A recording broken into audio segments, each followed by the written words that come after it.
Okay. So welcome. So as you guys know, hopefully from signing up, this is the second in our series of Work Smarter, Not Harder, another set of tips to help you work more efficiently and hopefully find some new features maybe that are in a tool that you're already using. So last time our motivation for starting out was like, oh, we're so tired. But now remember, what's our motivation for trying to like do things a little bit more efficiently is that spring is coming. I don't know if you all have noticed, but it's been nice outside. Don't look outside right now because it's probably raining. But thinking about that nice weather and the patios and spring break, you don't want to be like clicking around on Canvas or searching YouTube for videos. You want to be out in that sunshine. So that's our motivation for starting today. And we just like to use GIFs and emojis. That's also part of our. Yes, it's mainly about incorporation of Bitmojis throughout the presentation. So I am starting us off. So Google and YouTube search filters can be one of the things that can really help us work smarter and not harder. Has anybody ever used YouTube search filters before in the call? Oh, if you haven't, get ready to have your mind blown. As a language teacher, I felt like what I was constantly trying to do is find the most, like whether it was a current event or, content that was relevant to my kids in terms of celebrities, or it was just, I was trying to find the most recent resources I could find. But what I found was I was spending so much time scrolling through Google and YouTube that I barely got to any. So what it is you can use advanced search options in YouTube to find videos of specific length, so 4 minutes or under, or if you want longer than that. The published date of the video, I'm sure that there's those tried and true videos that we use every year, but sometimes I want to see, like, has anybody put anything else out there in the past year that I can pull from? Especially even in professional development opportunities, are there any like inspirational videos that I haven't seen yet? A great way to use YouTube search filters. And the other thing is being able to sort by views, because it's great if 100 people view it, but if I could find something that 500,000 people felt like it was worth looking at, then I've probably found a pretty good resource for my class. So how it can make you work smarter is you can locate entire playlists of videos at one time. So instead of piecemealing together individual videos, there may be a playlist already created. Like I said before, finds videos of specific duration, and then find the most current resources to use in our classroom with students. So if I'm in Google, and let me type in, for example, electricity and currents, because I know that is something Ashley said, or circuits, sorry, that is covered at the middle school. So if I do a typical Google search, I'll get something like this where I have to scroll through and see when things are published. But if you have never used tools here off to the right-hand side, it is super helpful. If I click on tools, it's going to give me this drop-down option where I can say, you know what, I want to see what's been published in the past week for electricity and circuits. And by doing that, it's going to narrow down. For example, here's a resource that was just published yesterday that I can use and apply in my classroom. So I think this is super helpful in terms of, like I said, always making those connections with kids. Say there's a current event that's big that, I probably don't know the math connection, but maybe there's a math connection Ken Dunlap can make. He will make it. And this could be a great way to quickly find a resource to do that. So that's in Google that you can do that. And that's just over here by clicking tools. I think that's also super helpful for students, that if they're doing Google searches and they're scrolling and scrolling, just showing them this, they've probably never used it before. So it can be a great way to help them find resources. Well, and for me, like if I'm looking, like if I've got a new tool that I'm like, oh, what's this tool or this strategy? Sometimes you'll go in and you'll find, like, I go and look at stuff for Google Meet. If I find stuff from 2 years ago, that's not really helpful because how Google Meet is updated. So if I'm looking for information on a new feature, just taking that setting and changing that so it's more recent, then you can get at the newest version. Because I hate that I watch a video and I'm like, this is not even how the interface looks. Like, this isn't how Canvas looks 10 years ago. Like, so. So this is, I just did the past 24 hours, what's been posted about Google Meet. So can help you quickly find that. In YouTube, I love, by the way, welcome to my life. You see Coco Melon as a part of my homepage for searching. Don't judge me.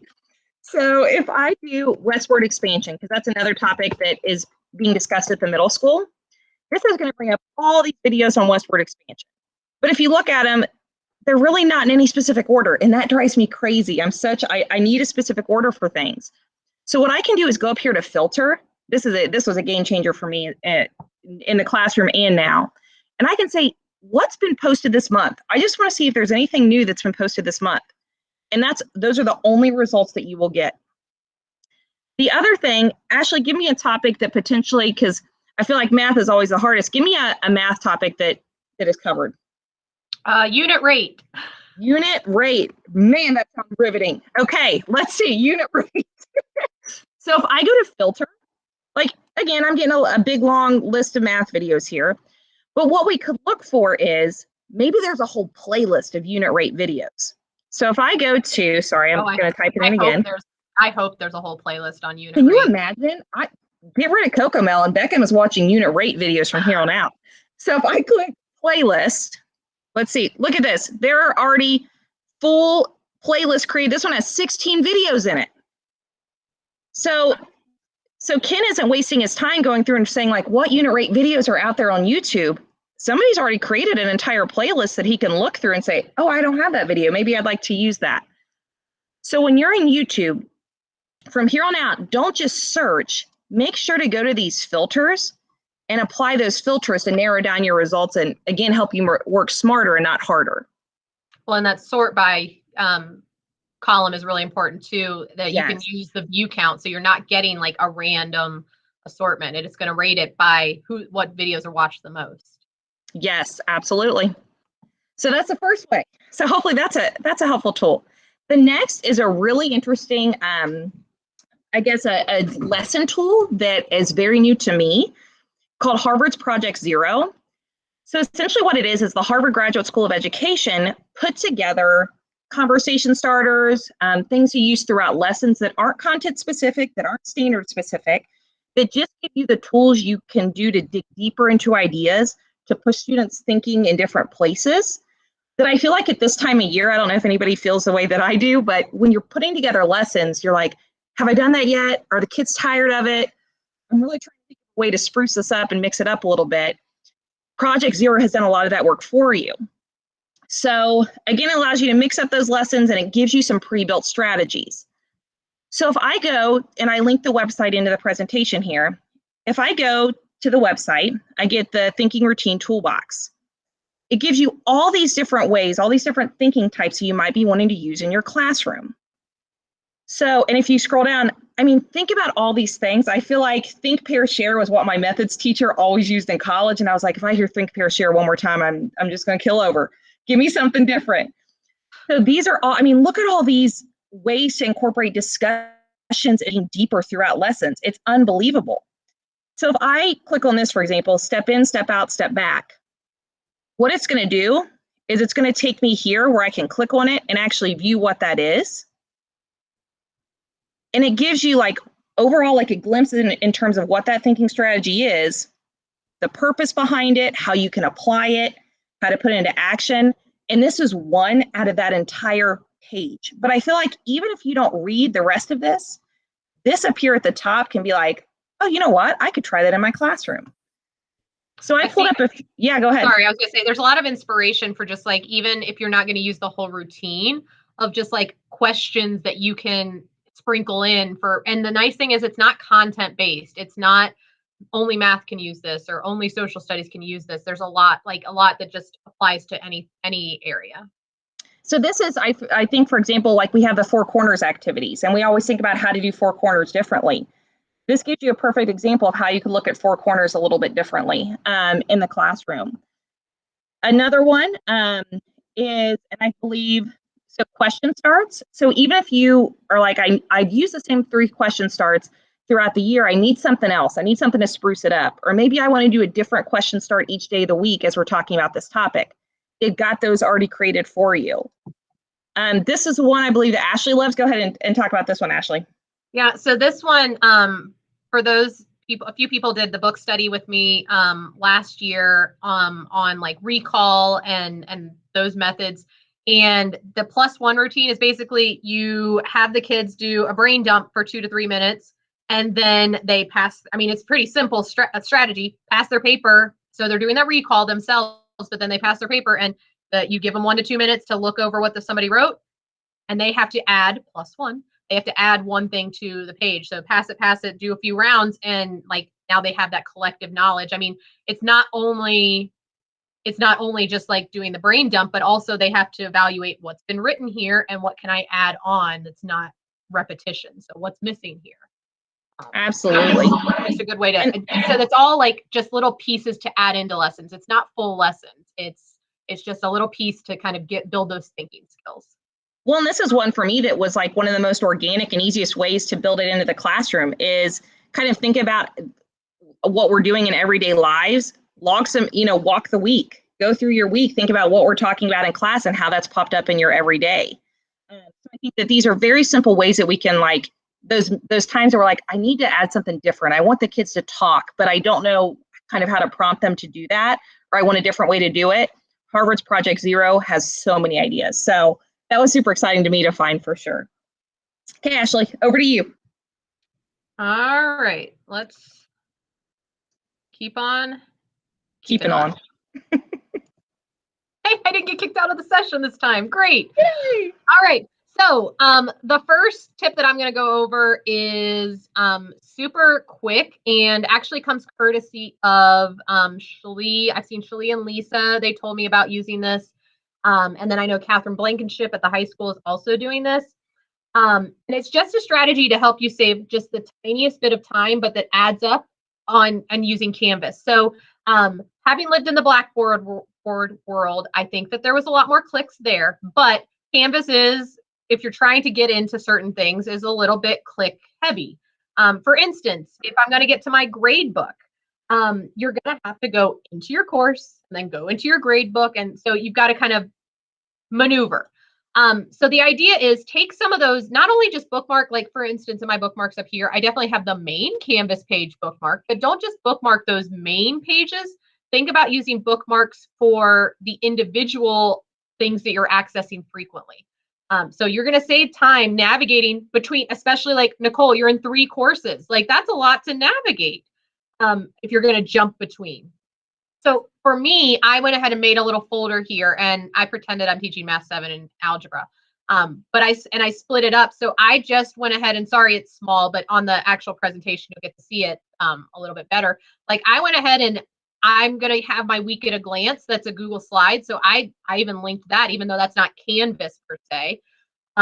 And linking in my grade book. The grade book is the one that I would say is the best one to have. And that's what Lisa and Shalee both have, is they just have a folder with just their different courses, grade books. But I mean, imagine that now, okay, I can go, oh, I get to my new tab so it doesn't close me out of that. I can go right into my grade book. Right there, like no. And so let's say, okay, I'm going to switch to algebra, from algebra grade book to I need to grade some things in Math 7. Boom, right there.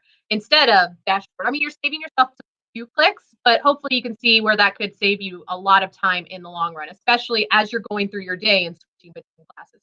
Because what Lauren and I had heard is some teachers said, like, I'm to start my day, I open up all the tabs that I'm going to need through Canvas throughout the day so that I can navigate easily. Like probably there's some repetition. You're probably maybe going to modules frequently, or you're probably going to like your grade book frequently.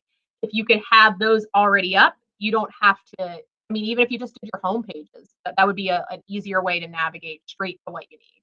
And if you're like me, you pull up the pages in advance and still go back and find them on your own and forget you've pulled them up in advance. That's what I do. Yes, I can feel that pain. So simple. And if you don't feel comfortable with like making the bookmarks and stuff, that would take 5-10 minutes max if you wanted to sit down with Lauren or myself and look through that. All right, I'm going to tell you the next 2. These are the ones I'm going to say are the coolest of the day. The first is the Screencastify editor. So I think most of us have used Screencastify and some of us more extensively. But if you're like me, I mean, I just made my videos and I kind of was like, okay, I'm done. The editor they've been working on over the past couple years, and it's out of beta, so that's a good thing. But they have been adding tools in there. And so I'll show you some of the features in there, but thinking of how you could use it for lessons or even instructions that you don't want to have to repeat over and over and over again. Honestly, verbal instructions to support written instructions is going to be better for your students anyway in most cases. So things that it's going to be able to do to help you work smarter. If you have multiple videos that you wish were in one, you can do that in the editor. You can annotate, you can blur, we'll get into that. And the big one is, I think that even if you're looking for something just like, why would I use this, is the ability to edit not the ends of your video, but in the middle of your video. So if I go in, so this is a video, this is a video I just filmed. Most of us, I think, are aware of on the ends here, when you go into the preview, that you can trim this down and you can take, like, I always take off when I like moving my mouse up to stop the video, because I don't know the shortcut for stopping the video. I know a lot of shortcuts, but that's not one that I've dedicated to memory. But you can clip the ends, you can save that trim and go on your way. But the editor itself has more capabilities. So I'm going to go ahead and take that video and open in the editor. Now, as it opens, I will mention, like, some of you have gotten into WeVideo and started using it for your own videos. It's kind of like how Lauren and I, when we're making videos, we kind of make a decision. Are we going to do like a screencastify video, which is like a simpler video? Is that good enough for what we need? Or do we need to go and do a fancier editing? So like WeVideo for us, Camtasia is the program we use. Like, does it really need all of those bells and whistles? If it doesn't, Screencastify can get you a pretty good product. So if I'm looking in here, this is my timeline of my video. I can press play to preview it.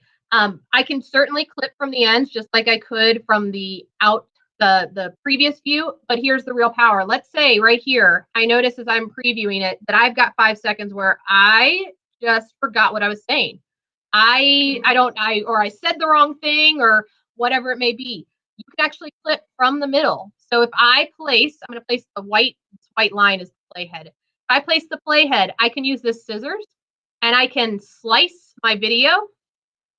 And let's say I want to take out this 5 seconds in here. I can slice my video again, select that clip, and trash it. Now that 5 seconds is gone, and now I have one fluid video. A good question was asked in last session, that what if I make a mistake? What if I took the wrong thing? There's an undo button. The other thing to note when you're editing is you actually still have that original video always. It's not editing the original. It's going to make a brand new copy of it. So that's a good thing to know. So cutting out from the middle, super helpful. Let's look at the other features that are over here. Cropping. So let's say for this clip, cropping is going to allow you. So let's say I wanted to really, for some reason, I really wanted to zoom people in right here because all this other extraneous stuff. Like, have you guys ever filmed, like done a screencast, and you're like, really, I only need them to see right here where I'm actually working. So if you do that crop, and I'm going to say done, that entire clip, the entire length of the clip, and if you notice, I'll just scroll through it a little bit. That entire length of that clip is going to be zoomed in on just that area. Personally, what I prefer, which this is a really cool tool. Let's get to this point here where I open up this menu. You can use the zooming. So zoom allows you to do kind of the same thing, but instead of being zoomed in over the entire clip, it's going to do like a professional looking zoom in and then zoom out. And you can choose how long that's going to happen. So kind of play with that. But notice this little green box shows you where the zooming is happening. So let's preview it here without any sound. It zooms in. And then when the box is done, it zooms back out. So you can, with your students, or whoever your audience is, really emphasize a portion. If I want that zoom to last longer, I can drag it to however long, or I can move it even to change the position of it. So I really like that feature. I think it's a really interesting feature to be able to add, and like a really useful thing to say like when you want to show specific little pieces. Let's see, what's the next feature? Blurring. Okay, so sometimes when you're making a video, for me, like if I'm doing a video and for some reason I'm using my personal Gmail account, or if I'm doing a video and I'm showing something and more student names come up, I don't necessarily want that to be part of the video. So you either got to avoid it, or this is a brand new tool in Screencastify Editor where you can blur out. And so I'll just blur out half the box because I don't have any student information on here. But this little purple box shows you where this blur is going to exist in your video. The really cool thing, so I'm going to lengthen it here just so you guys can see, and it's for me because Camtasia, which is like a pretty expensive editing program, doesn't do this. When the blur comes in, notice my zooming, the zooming will keep the blur in that exact same spot. So if you're in a lot of editors, you actually have to like clip and move the blur as your zooming changes. So that's a small thing, but for me, it's like, oh, that's so cool. So the blur is an extra feature that you can add. The last one I'll show you guys is the text. And the text piece, just so you know, like you can't drag it around, but you can place it. You can use these tools to place it either at the bottom of the screen or at the top of the screen. You can change if it's centered or to the right. So you can kind of like, place it on your screen. But I'm just going to take in something here so you guys can see. You can customize. You have a few choices of font. If for some reason it's not showing up very well, you can do highlighting so that you can kind of have that background that you can see it a little bit better. Bold, underline, those sorts of things. So adding that annotation oops, I accidentally gave the wrong answer to a question. I've never done that on a flip video. But you do that and you're like, oh, do I need to redo the entire thing? No. So you can correct an error. You could emphasize something or something that you forgot to say. So that use that annotation to help you. And notice at the bottom here, it shows up as like a pink box. And you can drag that for however long you want that annotation to appear. All right, we got one more tip, one more important tip. And this is the one that is my favorite of today. And I'm sorry, I'm not like trying to overhype it here, but. No, it's fine. None of mine are your favorite. That's fine. No big deal. Nope, they're not. This one's the awesome one. Keyboard shortcut of the week. Control-Shift-V. If you are not using this, I guarantee that your life can be changed by it. Guaranteed. So what Control-Shift-V is, let me just show you guys really quick. Okay, so I've got this presentation or I've got this Google Doc. And I find a resource where, oh, okay, this paragraph's really important. I want to copy that in. So I'm going to Control-C. I'm going to come back to my presentation. And I really like that font, and I've got everything set the way I want it. Control-V. Hey, Control-V. There we go. Control-V. Oh, man, that's not the right font. That's not the right size. I hate this. No. So, Control-Shift-V. Let me show you the magic. Control-Shift-V. It maintains. Thank you, Amy Smart. Agreed. It maintains your font choice, your size choice. It keeps that formatting for you. So super, super helpful. Like I can't tell you how many times before I discovered this, I would be like, oh, okay, what size did I use? What font was that again? Like time lost. So life-changing. You can thank me later. People are just making you cockier with the comments in the chat. This is not cool. I mean, people next year are going to be like, can we have a lunch and learn just on keyboard shortcuts? Please, please. I'm the one that I'll just go, I'll press this and see what it does.